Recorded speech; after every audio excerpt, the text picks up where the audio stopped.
नमस्कार दोस्तों, क्या कभी तुम्हारे मन में ऐसा विचार आए हैं जिन्हें सोचकर तुम खुद डर गए हो?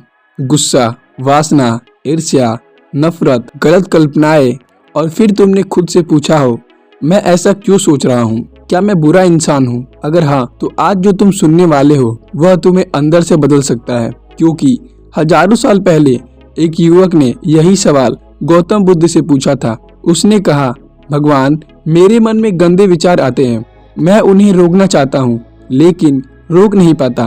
और तब बुद्ध ने उसे जो उत्तर दिया वह सिर्फ उस युवक के लिए नहीं था, वह हर इंसान के लिए था जो अपने ही मन से परेशान है। आज की यह कहानी तुम्हें बताएगी कि मन में गंदे विचार क्यों आते हैं और उन्हें हमेशा के लिए कमजोर कैसे किया जाए। लेकिन ध्यान रखना, यह कहानी सिर्फ सुनने के लिए नहीं, अगर तुम इसे समझ गए तो शायद तुम्हारा पूरा जीवन बदल जाए। दोस्तों, एक परेशान युवक था।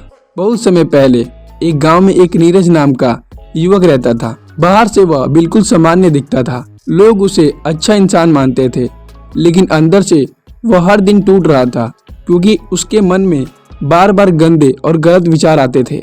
कभी किसी के लिए नफरत, कभी गलत इच्छाएं, कभी बदला लेने का भावना, कभी डरावनी कल्पनाएं, और उन्हें रोकने की बहुत कोशिश करता, लेकिन जितना रोकता वे उतना ही बढ़ जाते। धीरे धीरे उसने खुद से नफरत करना शुरू कर दिया। उसे लगने लगा, मैं अंदर से बुरा इंसान हूँ। रात को वह सो नहीं पाता, वह अकेले बैठकर रोता।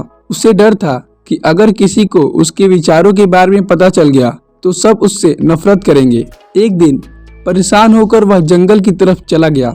वहाँ उसने देखा, एक पेड़ के नीचे गौतम बुद्ध शांत बैठे थे। उनके चेहरे पर ऐसी शांति थी जैसे उनके अंदर कोई तूफान कभी आया ही नहीं हो। नीरज उनके पास गया और रोते हुए बोला, भगवान, मेरा मन गंदा है, मेरे अंदर गलत विचार आते हैं, मैं उन्हें रोक नहीं पा रहा। क्या मैं बुरा इंसान हूँ? बुद्ध कुछ देर शांत रहे, फिर उन्होंने कहा, अगर आसमान में काले बादल आ जाए तो क्या आसमान गंदा हो जाता है? नीरज बोला, नहीं। बुद्ध मुस्कुराए, फिर बोले, ठीक वैसे ही विचार तुम्हारे अंदर आते हैं, लेकिन तुम विचार नहीं हो। दोस्तों, विचारों की असली सच्चाई। अगली सुबह बुद्ध नीरज को नदी किनारे ले गए। उन्होंने पानी की तरफ इशारा किया और पूछा, तुम्हें क्या दिखाई दे रहा है? नीरज बोला, साफ पानी। तभी बुद्ध ने मिट्टी उठाकर पानी में डाल दिया। पानी गंदा हो गया। बुद्ध बोले, अगर मैं इस पानी को कभी साफ करने की कोशिश करूं तो क्या होगा? नीरज बोला, मिट्टी और फैल जाएगी। बुद्ध मुस्कुराए, फिर बोले, मन भी ऐसा ही है, जितना तुम गंदे विचार से लड़ते हो वे उतना ही मजबूत हो जाते हैं, क्योंकि तुम उन्हें ध्यान दे रहे हो, और जिस चीज को ध्यान मिलता है वह बढ़ती है।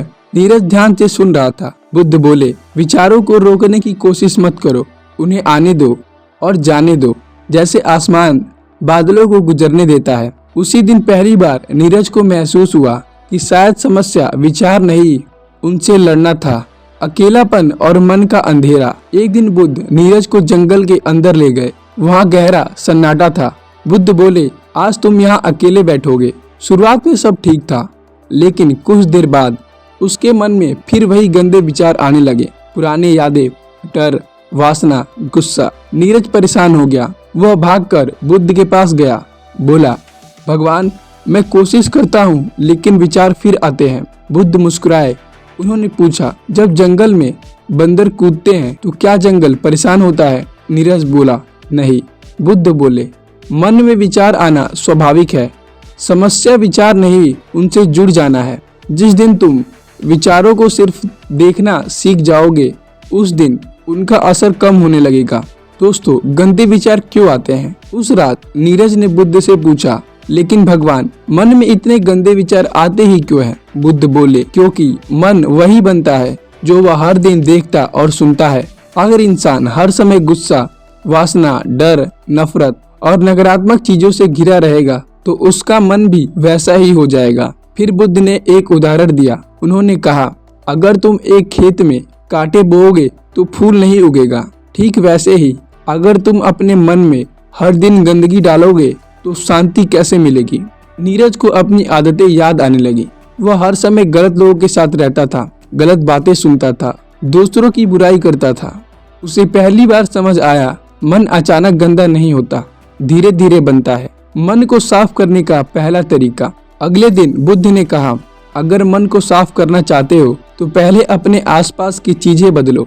जो देखते हो, जो सुनते हो, जिन लोगों के साथ रहते हो, सबका असर मन पर पड़ता है। फिर बुद्ध नीरज को एक बगीचे में ले गए। वहाँ सुगंधित फूल थे, शांत हवा थी। बुद्ध बोले, जिस तरह सुगंध धीरे धीरे कपड़े में बस जाती है, वैसे ही वातावरण मन में बस जाता है। इसलिए अपने मन को अच्छी चीजों से भरो, अच्छे विचार, अच्छी संगति, अच्छा ज्ञान। सबसे बड़ा रहस्य। कुछ दिनों बाद नीरज फिर बुद्ध के पास आया। उसने कहा, भगवान, अब भी कभी कभी गंदे विचार आते हैं। बुद्ध मुस्कुराए, फिर बोले, क्या तुमने कभी नदी देखी है? उसमें साफ पानी भी बहता है और गंदगी भी, लेकिन नदी रुकती नहीं। ठीक वैसे ही मन में विचार आते रहेंगे, लेकिन अगर तुम उन्हें पकड़ोगे नहीं तो वे खुद चले जाएंगे। फिर बुद्ध नीरज से बोले, जिस दिन तुम खुद से नफरत करना छोड़ दोगे, उसी दिन मन शांत हो जाएगा, क्योंकि डर और अपराध बोध गंदे विचार को और मजबूत करते हैं। नीरज की आंखों में आंसू आ गए।